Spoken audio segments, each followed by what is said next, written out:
বিশ্ববিদ্যালয়ের প্রাণকেন্দ্র, যেখানে জ্ঞান, যুক্তি আর তারুণ্য একসাথে পথ হাঁটে, সেই ঢাকা বিশ্ববিদ্যালয়ের বুকে এক সন্ধ্যায় ঝরল রক্ত। ছাত্রদল নেতা শাহরিয়ার আলম শাম্যকে ছুরি মেরে হত্যা করা হয় সোহরাওয়ার্দী উদ্যানের ঘন অন্ধকারে। পুলিশের ভাষ্য, এটা একটি তুচ্ছ ঘটনা, তবে ছাত্র সমাজ বলছে এই হত্যার পেছনে আছে গভীর ষড়যন্ত্র। শাম্যের মৃত্যু এখন শুধুই একটি খুন নয়, হয়ে উঠেছে প্রশ্ন, এই ক্যাম্পাসে আসলে কে নিরাপদ?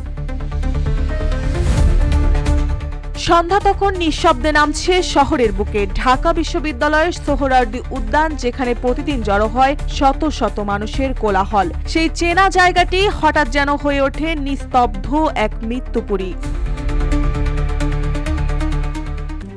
RICL TMX, যুগের পর যুগ স্থাপনা থাকে মজবুত। শাম্য ছিলেন তার বন্ধুদের সাথে সদ্য শেষ হওয়ার নবীনবরণ অনুষ্ঠান শেষে ক্লান্ত পায়ে একটু প্রশান্তির খোঁজে ঢুকেছিলেন উদ্যানে। কেউ জানতো না এই সময় থেমে যেতে চলেছে এক বিভীষিকাময় মুহূর্তে। তার বন্ধু বলেন, গাছের ছায়ায় বসেছিলাম আমরা, হঠাৎ কয়েকজন অচেনা মুখ এগিয়ে এলো, শুরু হয় কথার লড়াই, মুহূর্তেই তার রূপ নেয় ধস্তাধস্তিতে। তারপর এক ছায়া যেন ছুরি তুলে ধরে। শাম্য কিছু বোঝার আগেই রক্তে ভিজে যায় তার জামা, পড়ে যায় নিঃসার দেহ। বন্ধুর চোখের সামনে মাটিতে লুটিয়ে পড়ে শাম্যের নিথর দেহ।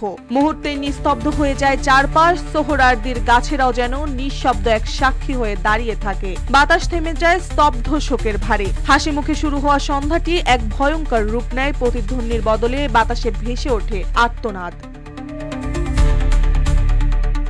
একটি তরতাজা জীবন, এক ঝাঁক রঙিন স্বপ্ন আর একটি নীরব সন্ধ্যা, সবকিছুই নিভে গেল একটি হিংস্র আঘাতে, কোনো পূর্ব ঘোষণা ছাড়াই। যেন অন্ধকারের ভেতর থেকে উঠে আসা এক ছায়া, যা মুহূর্তে গিলে নিল শাম্যকে। পুলিশ বলছে, শাম্যের সঙ্গে ধাক্কা লাগার জেরে এই ঘটনা। গ্রেফতার করা হয়েছে 3 জনকে। তারা সবাই মাদকাসক্ত এবং পেশায় ভাসমান হকার। তবে ঘটনা এখানেই থেমে নেই। তদন্ত কর্মকর্তা বলেন, তাদের কারো সঙ্গে শাম্যের পূর্বশত্রুতা ছিল না, কিন্তু তারা যেভাবে সংঘবদ্ধ হয়ে আক্রমণ করেছে সেটা কেবল দুর্ঘটনা নয়, পরিকল্পনার আভাস দিচ্ছে। তারা আরো বলেন, 12 জনের একটি দল কিলিং মিশনে ছিল। ধরা পড়েছে মাত্র 3 জন, বাকি 9 জনের খোঁজে নেওয়া হচ্ছে তল্লাশি। শাম্যর মৃত্যুতে উত্তাল ঢাকা বিশ্ববিদ্যালয়। ছাত্রদল বলছে, এটি কোনো স্বাভাবিক ঘটনা নয়, বরং সুপরিকল্পিত রাজনৈতিক হত্যা। তাদের দাবি, শাম্য জাতীয় সঙ্গীত ইস্যুতে ফেসবুকে একটি পোস্ট দিয়েছিলেন, আর সেটাই কি তার মৃত্যুর কারণ? রুহুল কবির রিজভী বলেন, সে প্রতিবাদ করেছিল, মত প্রকাশ করেছিল, এটাই কি তার অপরাধ? এখনো কেন ছাত্র দলের রক্ত ঝরছে ক্যাম্পাসে? এদিকে ঘটনার পর গ্রেফতার তামিম হাওলাদারের মাদারীপুরের বাড়িতে জনতা আগুন ধরিয়ে দেয়। জানা যায়, তার সঙ্গে ধরা পড়া আরো 2 জনের বাড়িও একই জেলায়। শাম্যের চাচা বলেন, একজন মাহারা ছেলে এভাবে চলে যাওয়া মেনে নেওয়া যায় না। এমন মেধাবী প্রাণবন্ত ছেলেকে কে বা কারা হত্যা করলো? কেন? আমরা তার ফাঁসি চাই। বিশ্ববিদ্যালয়ের ছাত্রছাত্রীদের একটি অংশ ঘোষণা দিয়েছে, প্রতিশোধ নিয়েই ঘরে ফিরবে তারা। ক্লাস পরীক্ষা বর্জন চলছে, উপাচার্য ও প্রক্টরের পদত্যাগ চাওয়া হয়েছে।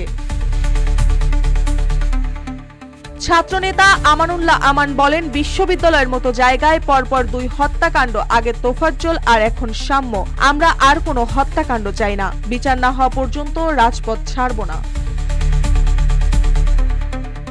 এটি তুচ্ছ ধাক্কা নাকি সুপরিকল্পিত ষড়যন্ত্র? সোহরাওয়ার্দীর গাছগাছালির আড়ালে লুকিয়ে থাকা সেই সন্ধ্যার অন্ধকার যেন এখনো বলে ওঠে, সত্যি তুমি জানো না? শাম্যের রক্তে ভেজা পথ ধরে এখন হাঁটছে বিচার আর জবাবদিহির দাবি। উত্তরের খোঁজে তাকিয়ে আছে একটি বিশ্ববিদ্যালয়, একটি পরিবার এবং একটি প্রজন্ম।